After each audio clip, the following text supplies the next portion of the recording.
The only solution for me was not doing the work anymore. But I did go back to work, but I realized that it was the environment that was causing the issue. Today, I'm joined by Lisa Jacquiot. We explore one of the biggest hidden threats in our industry, burnout. We weren't designing for customers anymore. It felt like we were designing for stakeholders. So I think the loss of meaning through my work and the high pressure is what triggered the burnout. People sometimes get locked to their jobs. They need money, but health is way better than money. Lisa is a seasoned product design manager who's led high-stakes projects in fast-paced environments. I had less mental capacity to explore solutions and then narrow down on one solution or two immediately, which is not great when you're trying to build amazing products. Lisa has discovered firsthand how burnout can undermine creativity. She's here to share practical insights on preventing burnout before it derails your career. What are some of the things now that you've been through burnt out that any design leader or leader for that matter could start to pick up and notice in their design teams to help them go through a similar situation? So my name is Joe Woodham. Welcome to All Things Design, the podcast that unpacks how design drives digital transformation. Today, I'm speaking with Lisa Jacquiot. How are you? I'm good. I'm very excited to be chatting with you as well. Thanks for having me. Take us through your burnout journey. Like, what are the early warning signs that you personally started seeing? Yeah, it's a good question. I think it creeped up on me. It wasn't like one day I wasn't burnt out and then suddenly I was. I think so at the time I was working in a high pressure environment, working on high visibility projects. There was a lot of pressure, and I started pushing hard at work. Working late nights, working over the weekend, and then over time started realizing, that I'd get the Sunday scaries, for example. I really didn't want to go to work on Monday. I was feeling quite apathetic towards life in general, didn't have as much motivation, not only at work, but also to do things that previously I found joy in, like working out or meeting up with friends. Just didn't recognize myself. And also started doing a lot of what I call numbing behaviors. So a lot of watching Netflix, playing games on my phone.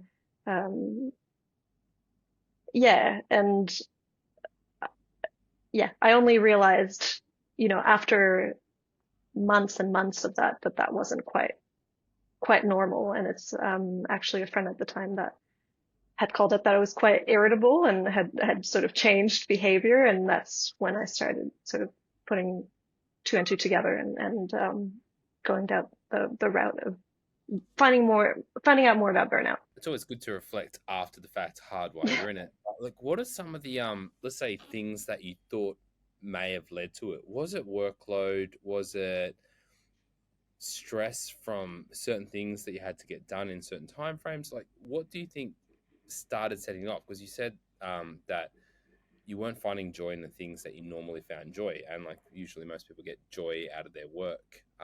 That's why they do Right. it. What were some of the things that you noticed that, or now that you've reflected back on it, like started to trigger those sorts of things? Yeah, I was, like I said, I was working in an environment where there was a lot of pressure. We're talking about, C-level presentations every week, a push for really high quality when it came to design. And so that created a fear of failure. You're working on high visibility things. So if it's not great or dare I say perfect, the consequences can be quite heavy. You may lose your job, or you may not be as well regarded by your coworkers. And so I think that's part of what the problem was. And then the other side of the coin is that we weren't designing for customers anymore. It felt like we were designing for stakeholders. And so you lose a bit of the meaning in the work, right? Like you're churning out designs to make a stakeholder happy versus, doing research to find out what the customer wants, and designing based on that. So I think the loss of meaning through my work and the high pressure is what triggered it, triggered the burnout, because I was like, why am I doing things? Yep. Why am I doing this? Yeah. Was it like, did let's say maybe the feedback from some of the presentations like impact it as well? Like, was like maybe not so nice feedback, like, because sometimes when you don't feel like you're in a safe environment, things could seem a Mhm. lot more critical than maybe they come across or they're meant to be. Like, did you start to feel that from when you were presenting at the C level or to stakeholders to keep them happy? No, it wasn't the way the feedback was delivered. I mean, obviously there were times where they were quite harsh, and I've seen other people receive really harsh feedback. But in my case, fortunately, I feel like those presentations usually went quite well.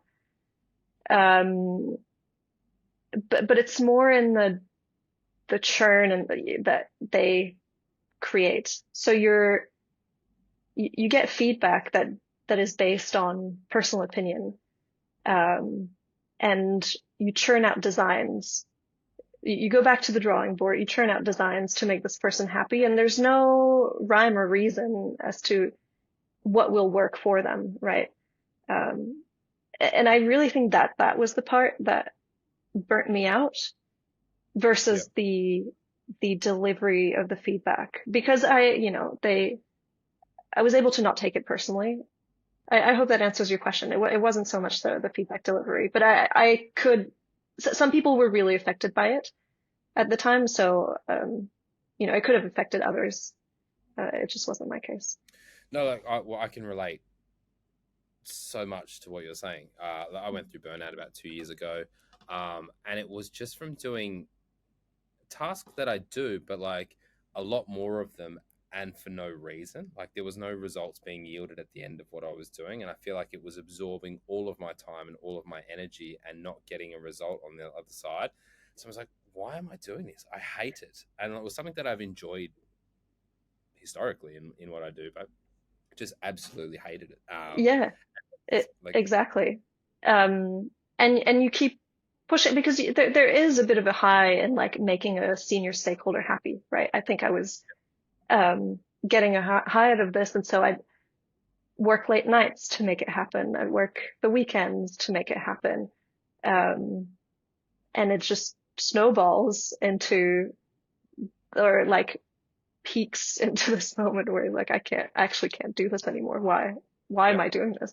There's no point. I Yeah. just probably a two-part question. The next one, but obviously with burnout, like, it makes doing things a lot harder, especially the further you get into the journey before you kind of work out you're in burnout and you're trying to resolve it. But how did it impact your creativity? So if you're doing continuous presentations and you're working late into the nights, like, was there a big impact into your work? And then did that feed on to potentially like teams creativity, or like, were you managing staff at the time? So what was the overall impact for you? And then did that trickle down into your team? Yeah, it's a really good question. So for a while, I was both managing the team and doing IC work, or individual contributor work, and designing. And so for my own designs, I found that I had less mental capacity to explore, um, to diverge, explore solutions, and then sort of narrow down on something specific. I would try and, narrow down on one solution or two immediately, and try and stay within that space, which is not great when you're trying to build amazing products, right? So I did feel like my creativity was impacted heavily. And then it did make me a little more defensive when I'd get feedback, because you don't want to go back to the drawing board and apply the feedback or spend more time, churning out designs. Um, so I would say that the overall quality of my work did decrease.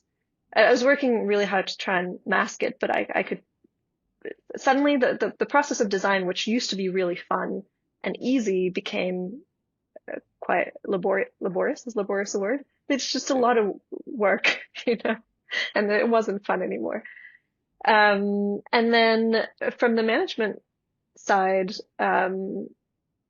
I was really trying to, like, I was really conscious that the team needed a good manager. And so I was focusing a lot of my time there. And so I'm hoping that it didn't affect the team too much. But the truth is, I did have less mental capacity to implement things like a research program, or trying to find a better way to size up projects and better schedule projects as well. Like, I think it did have there's an opportunity cost to being burnt out. Yeah.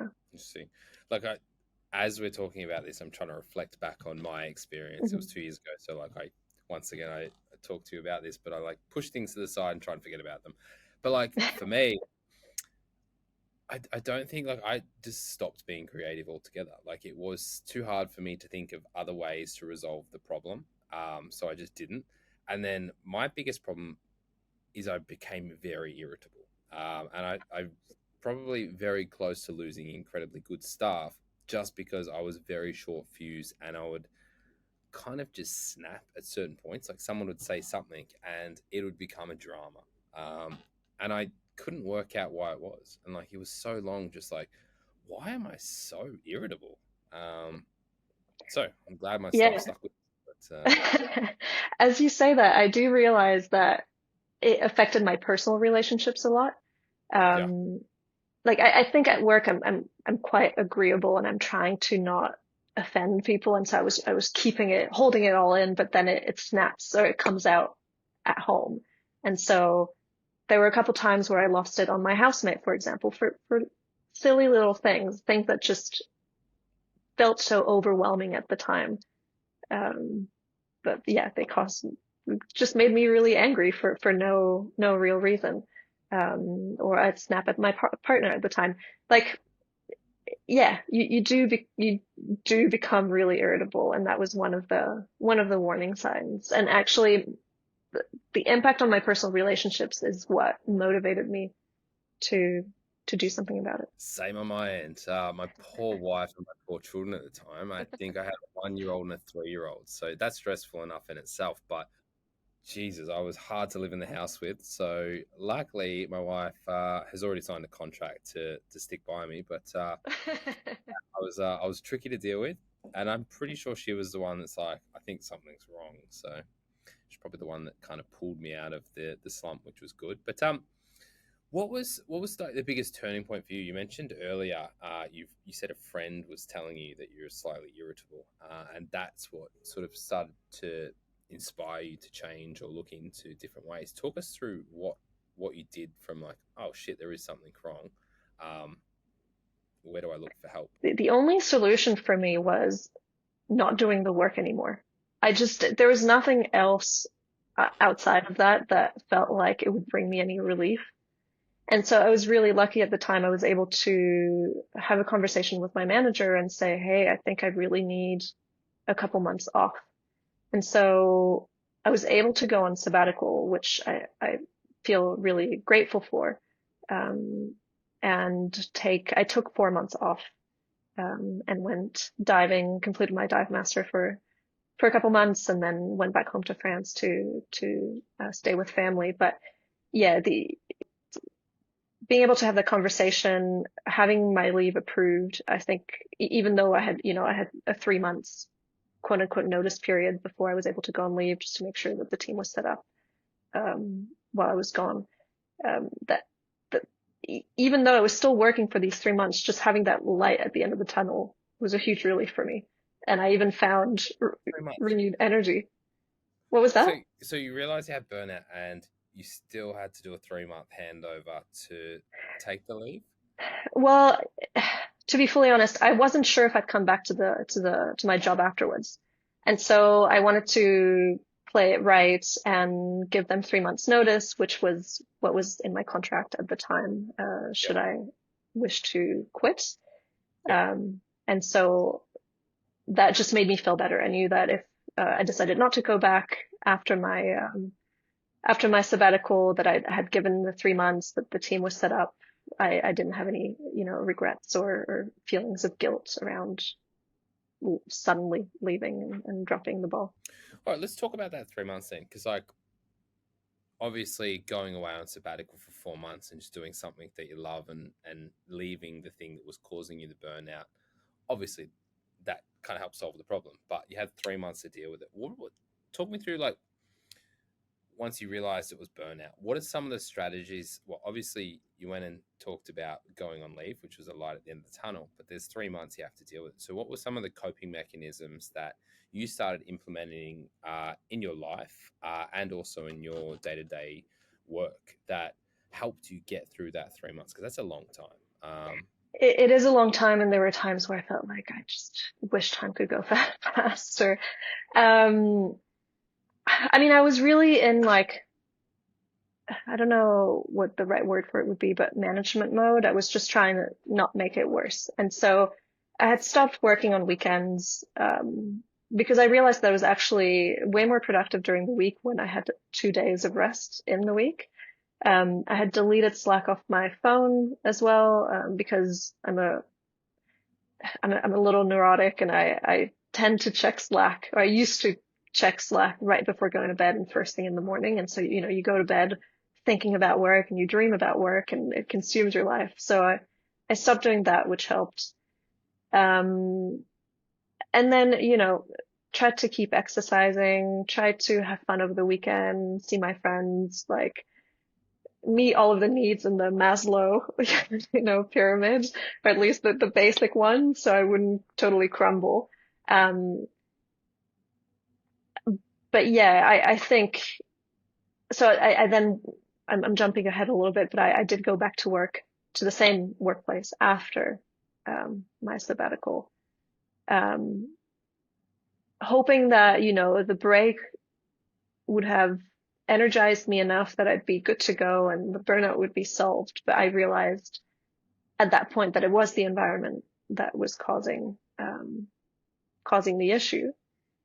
And so then I left, because I realized that I needed to be in a different environment, that it wasn't just about, not working on weekends, not checking your Slack after hours, that were going to be the solution. Yeah, I think that's an important thing, right? Like, people sometimes get locked to their jobs. They need money, but health is way better than money, right? Like, what's the point in turning up to a job if you're not enjoying it and it is having a material impact on your health and your social wellness? Which is, I think it's a really important topic. Like, you're a manager. I know from my experience, there was a lot of lessons that I learned from going through this and managing staff at the same time, which is probably, like, if you've got a design team, which I do, like, what are some of the things now that you've been through burnt out that you could potentially notice in managing staff going, I think maybe you're pushing a little bit too hard. This could potentially lead to burnout. Like, what are some of the things that you learned that any design leader, or leader for that matter, could start to pick up and notice in their design teams to help them go through a similar situation? Because it's, after COVID, it's not uncommon to speak to someone that's been through it. Like, we're all locked in our houses for how long? The only thing that we kind of had to do was work or watch Netflix. It's just kind of like, a lot of people are still potentially having repercussions off that experience. So, like, what are some of the things that were takeaways for you that you could help other design leaders pick up in basically their self or their team to, yeah. Yeah, I mean, I don't know if it applies to design specifically, but I do feel more equipped to recognize burnout in others. And, everybody's different, everybody behaves differently. So if I notice, and I guess what I'm trying to say is that you need to have a benchmark for how someone behaves and how someone works to be able to notice changes. But as soon as I notice a change, like pulling back in meetings, not contributing as much, dropping the ball on things, it allows me to start a conversation about, what may be going on, and then understand whether that's something that's happening that's caused by work or by something in their personal life, and see how it can change things. But from a practical standpoint in design teams, I think there's quite a few things that you can do to create an environment that prevents burnout, or at least it doesn't make it worse. So at my previous job, we had a new design director join who implemented a policy of one major project at a time, and I thought that was the biggest contributor of for people feeling better. It didn't completely remove the burnout. I guess in saying this, I forgot to mention that we had quite a few people in the team going through burnout themselves. And so, but reducing the context switching and being able to focus on one thing at a time, and having the design leads, aka myself, focus on, just a few major projects at a time, really helped with the quality of the work, doing the right activities for the work. Like you're not context switching so much. I think our brains have limited capacity for that, and limited capacity for multitasking. And then, because at my previous job we worked in sort of a waterfall fashion, the timeline for this one big project at a time became really important, right? Like you need to know that it's going to finish soon enough so the next one can start. So then where a design lead can step in is negotiating these design timelines and being able to come to reasonable timelines for this and activities for this project. So you can talk to the product manager, you can talk to the engineers and say, hey, we think this project requires research. This is how long research takes.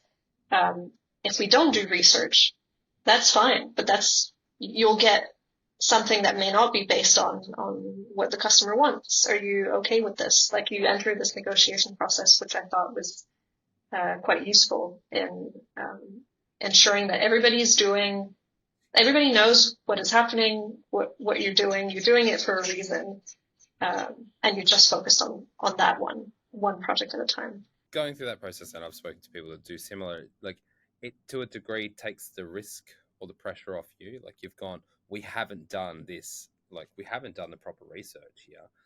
If you need this now, you're taking on that risk. And you might have to go back to the drawing board. But like for us, I was like reflecting on what we did, and it wasn't me, it was someone that worked for me, so I can't take the credit after my burnout. But we have this really good structure where we have like this big focus on mental wellness. So like we have implemented a whole bunch of subsidiaries around, like if you want to do a yoga course or rock climbing or gym or Pilates or anything like that, and trying to get people to take time out of their week to go and focus on something else that they like, or health or wellness. We also have mental health wellness days. So like I try and encourage my staff, and especially when they're getting busy, to take a day off. Like they might have a huge backlog of stuff they need to get done. And I'm like, you're way too busy. Can you go take a day off? Just chill, relax, and refresh. So it's been helpful for us. I take time off all the time. I go surfing, go to gym. So it's not a problem for me anymore, but at least I can pressure my staff to take time off and actually go and wind down. Yeah, that's great. It's great if the company as a whole is focused on mental wellness. I think the challenge for a design team that's burning out is when the rest of the company it isn't as focused on mental health. Like you need systemic changes for things to get better. Because the truth is that design is embedded with in a product. Well, at least it was the case at my previous role. We're embedded in a product team, an engineering team. Engineering and product are equally under pressure to deliver, and so it becomes hard to negotiate time for yourself, time to do things well, time to do research, time to explore properly, time to not rush when everybody else is rushed. And so that's what I meant earlier when I said I realized I needed a change in environment, because I realized that the systemic changes that I'm talking about won't happen. And I'm someone who's a bit, I'm quite agreeable. I'm a bit of a perfectionist, and I just need an environment where I'm given the opportunity to take the time off, and take the time I need to do quality work.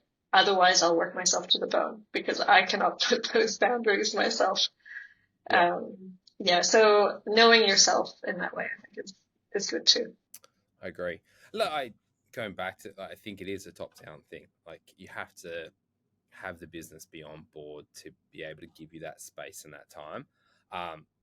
I'm definitely on board with that, but I think, well, I've got a great team, and they're probably the ones that have focused on the implementation side of that a lot more. But it has had a huge impact, and that's all I care about, is getting that work-life balance. Like, I lead by example. My work-life balance is pretty good, and I try and take a lot of time off. I've got young kids, and I have a lot of hobbies that I like to enjoy. So I've worked out over the years, the more time that I take out, the more refreshed I am when I come back. So I can hit the ground a lot harder when I get back, because I'm back, I'm energetic. I've got a lot more motivation to work through all the things that I need to, but I'll probably come back with a fresh perspective on things.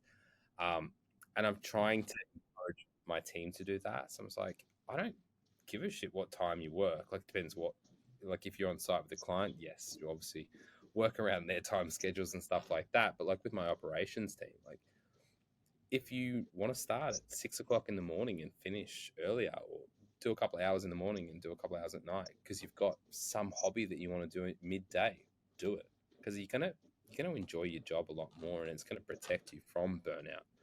Now, I guess final question, like, I know you don't have a crystal ball and it's very hard. Like, if you're working with an enterprise, how do you get them to be on board unless they've got an incredible talent acquisition and HR team that kind of take them on that journey? It's hard, but like, how can you as a leader, or how can other leaders, doesn't matter if they're design leader or any leader, like, kind of implement some change to protect their team? Because if you can't drive change from the top, or the business maybe isn't listening, like, how can you protect your team, or at least offer them some level of support or tricks or steps to go through, sort of help them or support them? It's tricky. It's tricky. I think, like you said, leading by example is huge. I used to message my team members over the weekend, and I'd even caveat my messages by saying, you don't need to reply to this now, this can wait till Monday. But the simple fact that I was online over the weekend and messaging them, I think, set the expectation that you should be working on weekends, or sending messages late at night. They should always be available. And so not doing that, I think, is really helpful. Like, when you see that your leader is taking time for themselves, going on sabbatical, or taking a, mental health day off or whatever, it encourages you to do the same, or know that it's okay. And then, I mean, the truth is that, well, at least for me, middle management can be challenging in an environment like this, because you're squeezed on both sides, right? You get the pressure from the top, and you're trying to protect your team from that pressure. Yeah. So the pressure ends up being applied to you. Like, how do you handle that? And I think that's partly what led to my own burnout. And so I don't have an answer for how you don't burn out in these conditions. But yeah, I found it incredibly important to be what I call a shit umbrella. So you Job of a middle manager, right? Yeah, exactly. You take it, but you don't bring it forward. And so, or at least you have to be able to take it and then translate it into something productive. Like, here's what I'd like you to focus on for the next few weeks so that we can wrap up this project. There's ways to massage the message from the top in a way that's actionable and productive for your team. So that's a lot of what I was trying to do. Also, control a bit of the narrative with stakeholders. what I'm trying to say is, trying to make my team shine as much as possible, so that there's no, scrutiny on them, and even more pressure applied. So there's sort of this like stakeholder management, narrative control game that you have to play, which is not pleasant, but I think it's it was part of the work for me. And I guess that falls into politics. Like, I sometimes message my staff just because I've thought of something, and I've now seen that firsthand. So my wife used to work for this company, and the founder would send voicemails at like real fucking odd times, like 3 a.m. And she'd just be stressed all the time because it'd just be like random things that came through. And like, I know, because I know the founder, and I know he wasn't expecting her to act on that right now. He was just, this is in my mind, I'm going to get off my mind, pass it down the line.